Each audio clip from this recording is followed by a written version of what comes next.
얼마 전 MS발 IT 대란이라고 불리우는 사태가 발생을 했죠.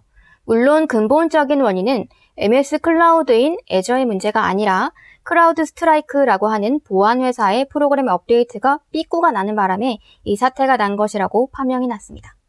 하지만 그럼에도 많은 분들이 클라우드 서버에 대한 우려를 표현하고 계신데요. 클라우드 서버가 무엇인지, 정말 위험한 것인지 한번 얘기해 보도록 할게요.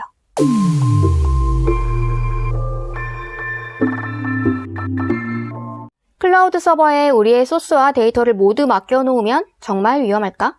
사실 IT 대란에 대한 우려가 클라우드 서버만의 문제는 아니라고 생각해요.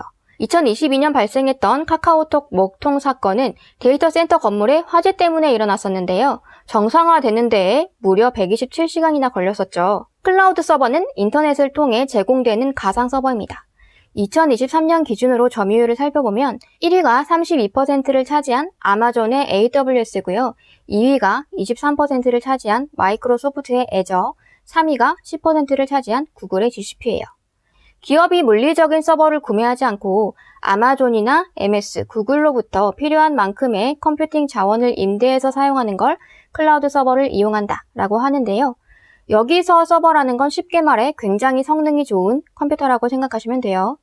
클라우드 서버의 장점은 필요에 따라 서버를 쉽게 늘리거나 줄일 수 있다라는 건데요. 예를 들어 임영웅 콘서트 예매가 예정되어 있어서 대용량 트래픽이 예상된다 라고 할 때 재빠르게 대응이 가능한 거죠. 그리고 둘째로는 초기 비용이 낮아요. 하드웨어와 유지보수 비용이 들지 않기 때문에 스타트업 기업에서 클라우드 서버를 많이 이용하기도 합니다. 하지만 데이터가 외부 서버에 저장되기 때문에 보안에 민감한 데이터를 다룰 때 주의가 필요한 것도 사실이에요.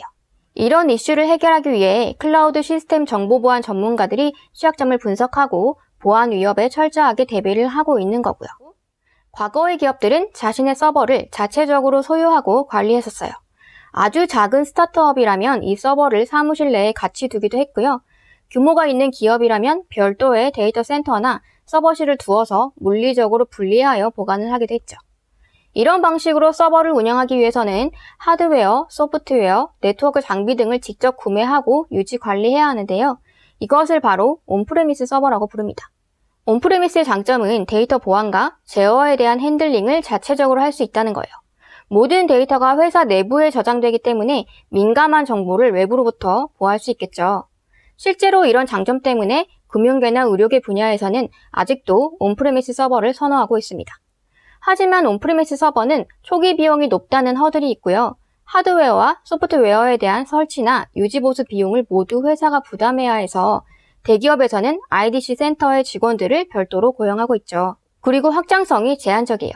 서버 용량을 한번 늘리려면 추가적인 하드웨어와 인프라가 필요합니다.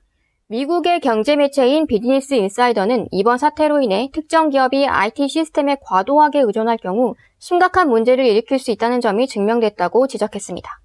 그렇다고 이제 와서 다시 아날로그로 돌아갈 수는 없고 우리는 최대한 안전하게 IT를 이용하는 방법을 계속해서 강구해 나가야 할 것으로 보여져요.